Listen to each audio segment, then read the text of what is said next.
उधार सांगू का पैसा मागायला ती म्हणे उधार सांगू का म्हणे पैसा मागायला ती परत तुमच्याकडे पैसा घेवाले ती अहो, मला तुझ्यावर भरोसा होता म्हणून तुला दुकानात कोण ना मग अशा होतं दुसऱ्याकडे कावर कावर नाही मी मरू करा चालू करा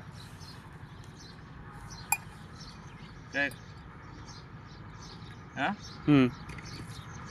12/3/2026 या आजींनी आपल्याकडनं 5 HP V7चं लक्ष्मीची मोटर घेतलेली आहे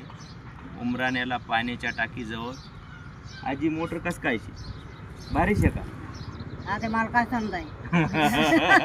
तुम्हाला भरोसा तू करायची हं, मी म्हातारी बाई मला काय समजाय बर मला फक्त भाकरी कराना चपात्या कराना तेवढं बस. मग मग आता ती भारीच आहे का नाही माहित नाही मग हा पारा गोय जातं नक्की का माटी नेन सोनाने लगेच पारा गो असे का? बर बर मला तर मग आता फोटो कसा काढा फोटो आता अशा काढा आता मी तुमने दत्तक घेतो आई वावर शिवर सगळं आता म्हणा हा चालय हा हा चालय ना चालय ना बर चालय हा मला मोडावर पावसाळ दे हा. थोडं वावर सांभाळे घे असे करू का बर तेव्हा तिकडे रेकॉर्डिंग वी राहील बरं का सगळं हा, उद्या मला काही म्हणणार नाही नाही ना पाहू द्या